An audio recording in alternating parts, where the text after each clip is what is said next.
স্বপ্ন পূরণ তো করবই, কিন্তু এই মা হওয়ার খুশি থেকে বঞ্চিত হলে আমার জীবনের আসল মানেই খুঁজে পাবো না। প্লিজ আপু, একটু বোঝান না। তানহা তামজিদের কাঁধে হাত রেখে শান্ত স্বরে বলল, দেখ ভাই, মাতৃত্ব আল্লাহর দান। আল্লাহর খুশির দানকে এভাবে অবহেলা করিস না। এই দুনিয়াতে আছে কি, কয়দিন বাঁচবো আমরা? একটু সুখে শান্তি সবে মিলে আনন্দ করে বাঁচি। চিন্তা করিস না, সব ঠিক হয়ে যাবে। আমরা সবে মিলে সামলে রাখবো, বুঝলি বলদ? বাবা হবি তুই, সেই খুশিতে কোথায় আমাদের বড়সড় একটা ট্রিট দিবি, তা না করে রাগ করে আছে গাধা কোথাকার।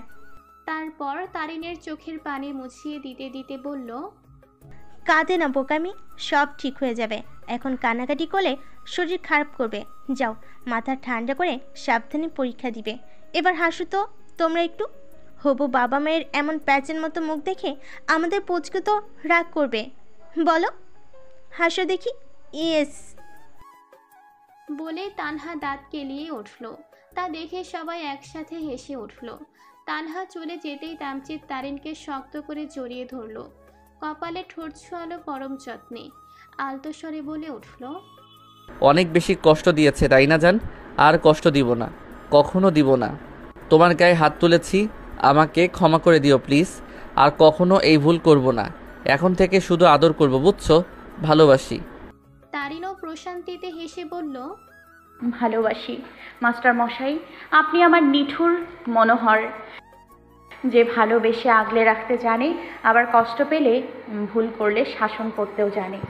কি আশ্চর্য ব্যাপার, হল সুপারের সাথে ধাক্কা খেয়ে তুই তার প্রেমে পড়ে গেলি? তারিনের অবাক স্বরে কথা শুনে নিহা লজ্জা পেল।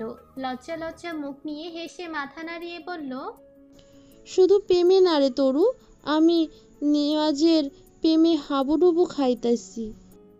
নিহার মুখে হল সুপারের নাম শুনে তারিনের চোখ বড় বড় হয়ে গেল। চারিদিকে একবার নজর বুলিয়ে তারিন নিহার মুখ চেপে ধরল।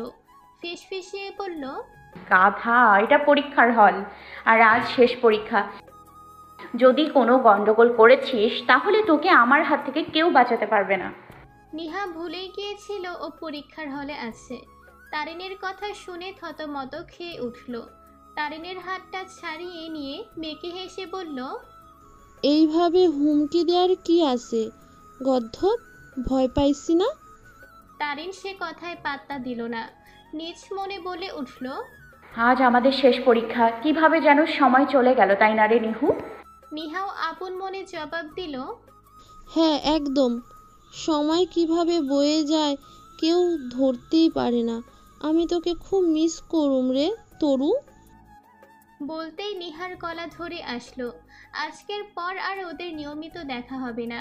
দুজনের পথ চলা হবে আলাদা। তারিনের সাথে হাসি আড্ডায় মেতে থাকা কলেজ জীবনের মুহূর্তগুলো নিহার জীবনের সব থেকে সুন্দর মুহূর্ত। নিজের ভেতরের কষ্টগুলো তারুণের সাথে কখনো শেয়ার করা হয়নি, আর হয়তো হবে না। তবে নিহা এভাবেই হাসি খুশি থাকবে, ভেতরের যন্ত্রণা বাইরে প্রকাশ করবে না। কথাগুলো ভাবতে ভাবতে নিহার চোখে জল জমেছে। তা তারিন খেয়াল করতেই নিহাকে জড়িয়ে ধরলো, বলতে লাগলো, আমার জীবনে বন্ধুর সংখ্যা নেই বললেই চলে। গ্রামে থাকাকালীন যে কয়টা বান্ধবী ছিল, সময়ের অতলে ওরা হারিয়ে গিয়েছে। এখন দেখলেও কেউ চেনে না। কিন্তু তুই আমার জীবনে আসা প্রথম কেউ যে আমাকে এতটা ভালোবাসা দিয়েছে, আগলে রেখেছে, শাসন করেছে। তোকে ভুলে যাওয়া সম্ভব না। দেখা না হলে বন্ধুত্ব শেষ হয়ে যাবে, এটা ভাবিস না। আমার হাত থেকে তুই এ জীবনে আর মুক্তি পাবি না, বুঝলি? বলেই নিহাকে ছাড়লো। নিহা মুখে হাসি টেনে বলল, হ আপা, বুঝছি। তুই কি ভাবছস আমি তোরে এত সহজে ভুইলা যামু? তোরে সাইরা দেমু? কভি নেই। আরে আমি তো হবু খালামণি হইতাছি, আমার কত দায়িত্ব জানোস না? তারিনের ঠোঁট টিপে হেসে বলল, হ্যাঁ সেটাই, কত দায়িত্ব বলতো। আমার বাচ্চার প্রস্রাব পায়খানা পরিষ্কার করার জন্য হলেও তোকে চাই দোস্ত। নিহা কথাটা শুনে সাথে সাথে নাক ছিটিয়ে বলে উঠল, হো, আল্লাহ তো আমারে দুনিয়ায় পাঠাইছে তোর পোলা পাইনার হাগুমুতু পরিষ্কার করানোর লাইগা। তারিন হাসলো, বলল, আমার বাচ্চার খালামণি বলে কথা, এইটুকু দায়িত্ব পালন করতে পারবি না? ছি, কেমন খালামণি হইলি তুই? নিহা গাল ফুলিয়ে বলে উঠল। শর্ত যা। বলেই বাইরে হাঁটা শুরু করলো। তারিন নিহার যাওয়ার পানে তাকিয়ে হেসে দিল। এই মেয়েটা যে ও বড্ড মিস করবে, অনেক বেশি ভেবেই মন খারাপ হয়ে গেল তারিনের। পরীক্ষা দিয়ে বাসায় আসার সময় তামচিদ তারিনকে নিয়ে সোজা হসপিটালে যায়। সেখানে গিয়ে গাইনি ডাক্তার দেখিয়ে কিছু টেস্ট করিয়ে বাসায় যাওয়ার উদ্দেশ্যে রওনা হলো। দুজনে এসে গাড়িতে বসতে তারিন বায়না ধরে বলে উঠল। ও মাস্টার মশাই, ফুচকা ঝালমুড়ি ভেলপুরি খাবো। তামচিদ তারিনের দিকে রাগী দৃষ্টিতে তাকালো। রাগী স্বরেই বলল, থাপ্পড় চিনো? হ চিনি। খাইছো কখনো? হ খাইছি তো, আমার বুইরা জামাইয়ের হাতে। ব্যাটার হাত বড্ড শক্ত, গালটায় 2 দিন ব্যথা ছিল। তারিনের কথা শুনে তামজিদের মুখটা চুপসে গেল। মনটা কেমন নিমেষেই খারাপ হয়ে গেল। রাগের বশে মেয়েটার গায়ে হাত তোলা একদম উচিত হয়নি। তারিনকে থাপ্পড় মেরে সব থেকে বেশি কষ্টে ও নিজেই রয়েছে। হঠাৎ রাগটা কন্ট্রোল করতে পারেনি বলেই হাত উঠিয়ে গেছিল। এখন ভেতরে ভেতরে নিজেই অনুতাপের আগুনে পড়ছে। তামজিদ অনুতাপের স্বরে বলল, আমার ভুল হয়ে গেছে তারিন, শেষবারের মতো আমাকে মাফ করে দাও। আর কখনো তোমার গায়ে হাত তোলার মতো অপরাধ করব না। তারিন হাসলো, শান্ত স্বরে বলল, যে পুরুষ রাগের সময় নিজের স্ত্রীকে সম্মান করতে পারে সেই প্রকৃত পুরুষ।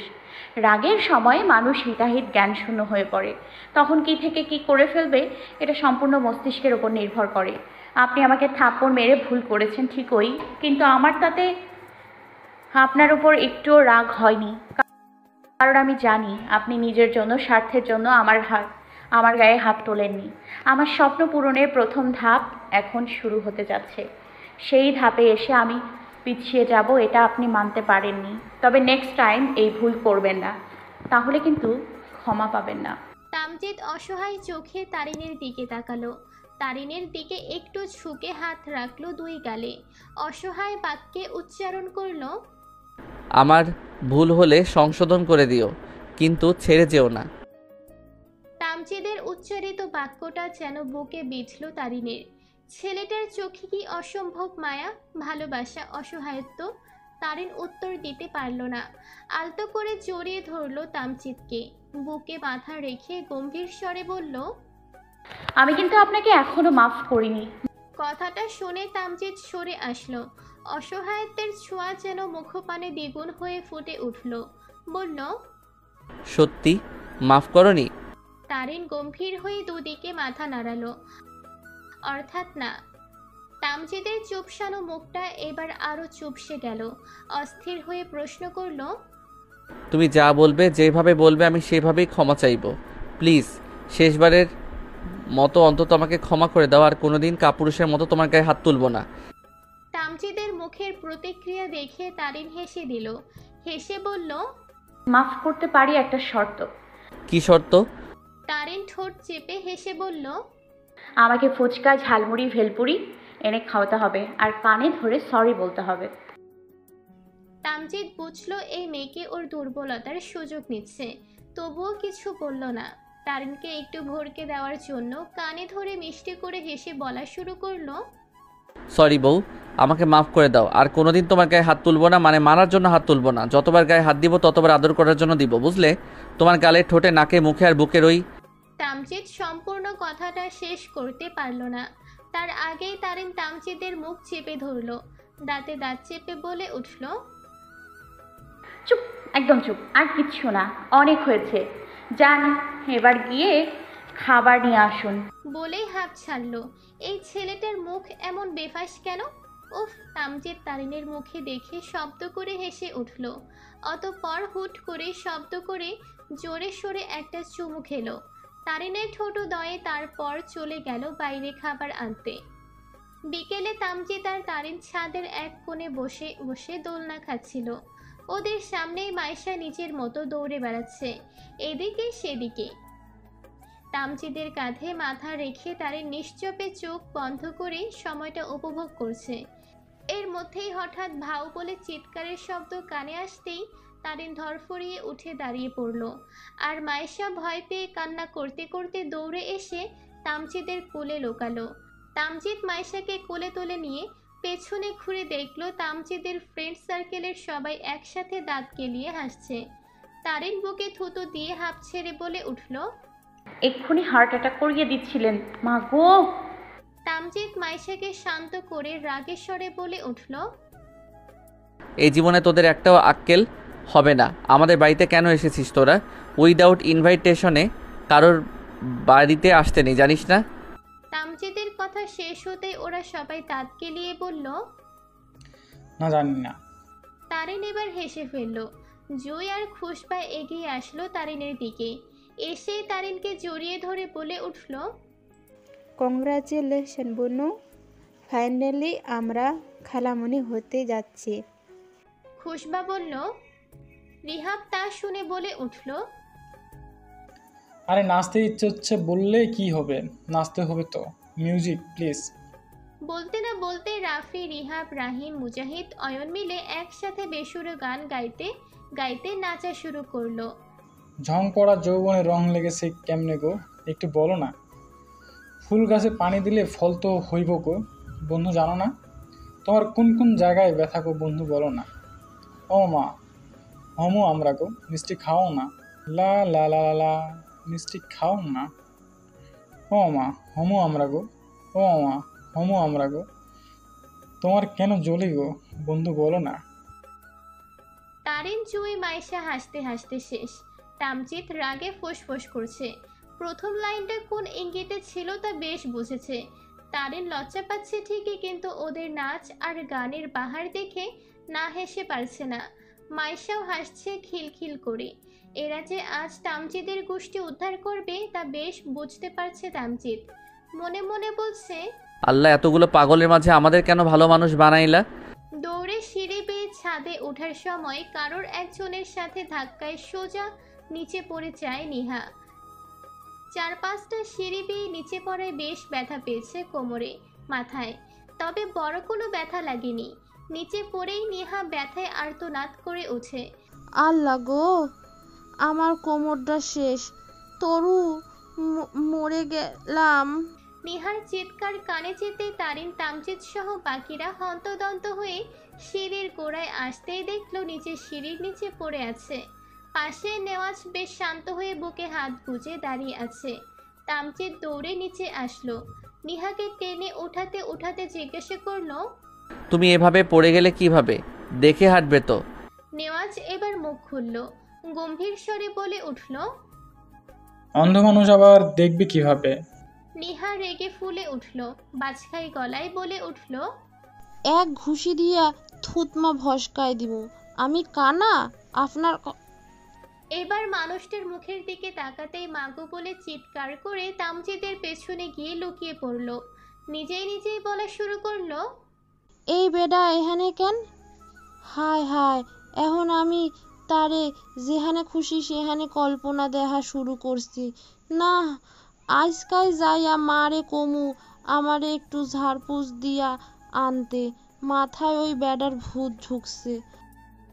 নিহা এবার তামজিদের উদ্দেশ্যে বলল, আচ্ছা ধুলো ভাই, আমি যা দেখি আপনিও তাই দেখেন?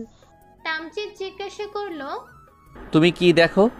নিহা উত্তরে বলল, আমি দেখতাছি পেঁচার মুখ কইরা দাঁড়াইয়া থাকা এক খবিশ বেডা। তামজিদ থতমত খেয়ে গেল। এই মেয়ে বলে কি, কার উদ্দেশ্যে বলে? তারিন উপর থেকে নিহার অবস্থা দেখে হাসছে। নেওয়াজ আর তামজিদ দুজনে পরীক্ষার কয়েকদিন ভালো বন্ধু হয়ে উঠেছে। বাসায় আজ যেহেতু সবাই মিলে একটা ছোটখাটো পার্টির আয়োজন করেছে, সেহেতু তারিনের কথায় তামজিদ নিয়াজকেও ইনভাইট করেছে। এদিকে নিহাকেও তারিন ইনভাইট করেছে। এখন নিহার অবস্থা দেখে ওর পেট ফেটে হাসি আসছে। নেওয়াজ নিহার হাত ধরে টেনে বের করে সামনে আনলো। তারপর গম্ভীর স্বরে দাঁতে দাঁত চেপে বলল, নাও দেখো, ভালো করে দেখো আমি কোন গাছের পেঁচা, আমাকে কোন গাছে ভালো মানাবে বলো। নিহা অতিরিক্ত শকে চুপ মেরে আছে, কথা বলতে পারছে না। তার মানে সত্যি নেওয়াজ এখানে এসেছে। কিন্তু কেন? এ বাসায় তার কি কাজ? আগে তো কখনো দেখেনি, তাহলে আজ কিভাবে আসলো? নেওয়াজের মুখে ভয়ঙ্কর অবস্থা দেখে নিহা আর এই প্রশ্নগুলো করার সাহস পেল না। পুরো রকমে মেকি হেসে বলল, আসসালাম আলাইকুম স্যার। আল্লাহ হাফিজ স্যার। বলে এক দৌড়ে তারিনের কাছে এসে দাঁড়ালো। ধুম করে তারিনের পিঠে কিল মেরে হাঁপাতে হাঁপাতে বলল, তুই ইচ্ছা কইরা আমারে এমন বলদ বানাইছিস, দেখিস তোর পোলা পাইনার হাগু মুতু পরিষ্কার করুম না।